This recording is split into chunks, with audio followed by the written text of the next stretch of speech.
All right, let's dive right in, shall we? Today, we're going to be tackling GPTs, those generative pre-trained transformers that seem to be popping up everywhere these days. Yeah, they're definitely having a moment, that's for sure. Absolutely. And to help us navigate this exciting and maybe a little bit intimidating landscape, Yeah. we've got an awesome source to guide Oh, us. yeah.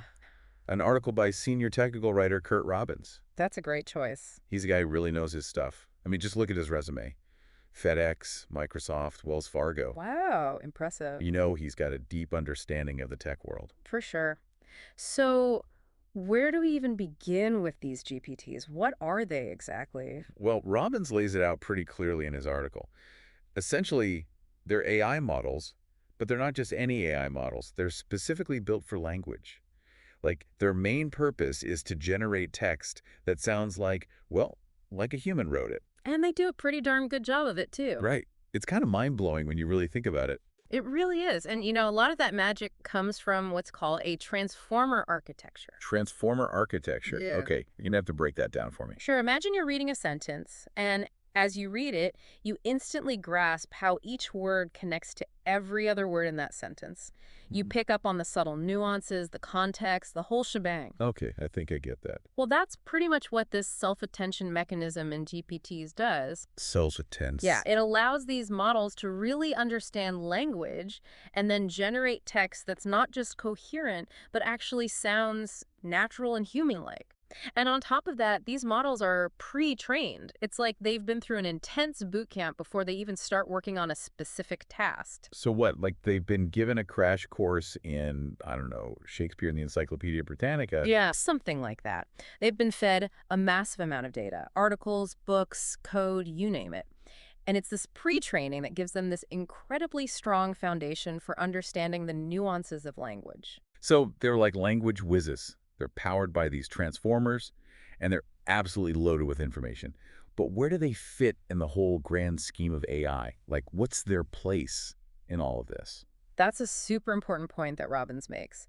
GPTs fall under what we call narrow AI. Narrow AI. Yeah, which basically means they're specialized, they're really good at language tasks, but that's kind of their limit. So they're not going to, become sentient and take over the world? Probably not, no. They're amazing tools, but they're not quite at the Terminator level just yet. Okay, good to know. But seriously, how are GPTs already having an impact on the real world? I mean, yeah, we've all heard about ChatGPT writing poems and scripts, but Robbins talks about some fascinating use cases. Oh yeah, for sure. Things like content creation, customer service, even programming.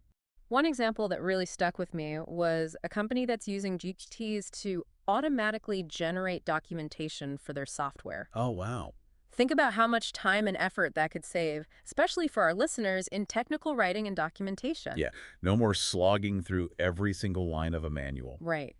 Instead of tech writers having to create everything from scratch, the GPT can handle a big chunk of that work.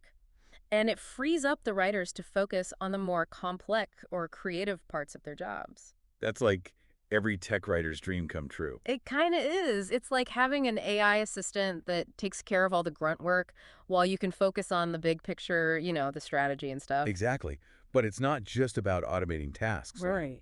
Robbins points out that GPTs can also help us analyze existing documentation, find areas that need improvement, and even tailor the content to different audiences. Yeah, that's a big one. It's like, imagine onboarding a new employee with documentation that's perfectly customized for their role and experience level. It's all about creating a truly personalized experience.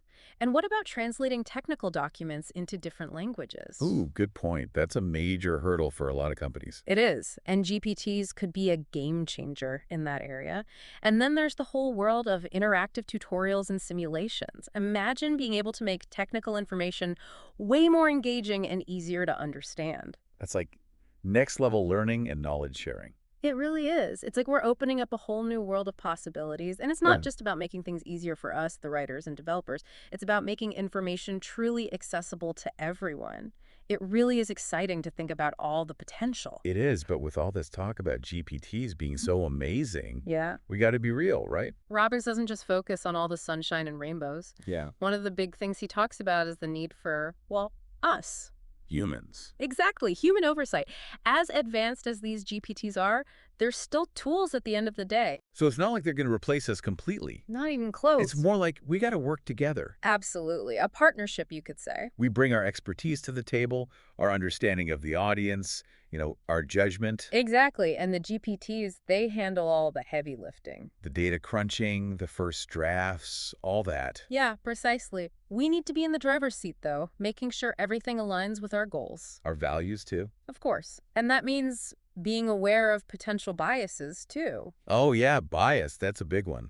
It is. If the data that these GPTs are trained on is biased in some way, then guess what? Their output's going to be biased, too. Yep, and that could lead to some serious problems, especially when we're talking about things like technical documentation. Where accuracy is key. Absolutely. So how do we deal with that risk? Well, it's a multifaceted problem, but there are definitely things we can do. Okay, good. For one, we got to be super careful about the data we use for training. And we can have human reviewers double check everything, make sure there's no bias sneaking in. Catch any inaccuracies, too. Exactly. And as these models get even more sophisticated, we'll probably see new ways to tackle this. New tools, new approaches. Yep. So we got to stay on top of things, constantly learning. Adapting as the tech changes. Exactly. We can't just set it and forget it. Got to be proactive. I have to. Keep asking the tough questions. Yes, and making sure these GPTs are used responsibly. And that's where things get really exciting. It all leads to a big question, though. Oh, what's that? If GPTs can already do all this, what's next? What's the next chapter going to look like for all of us? Technical writers, documentation experts, anyone who works with complex information. It's definitely something to think about. Tech has come so far, so fast. Who knows what the next 5, 10, 20 years will bring? It's mind-boggling and honestly kind of thrilling, too. We're on the cusp of something truly transformative. Well, on that note, I think we've reached the end of our deep dive into the world of GPTs. A huge thank you to Curt Robbins. His article was incredibly insightful. Thanks to our listeners, too, for joining us. And until next time, stay curious, keep exploring, and keep pushing the boundaries of what's possible in this amazing new world.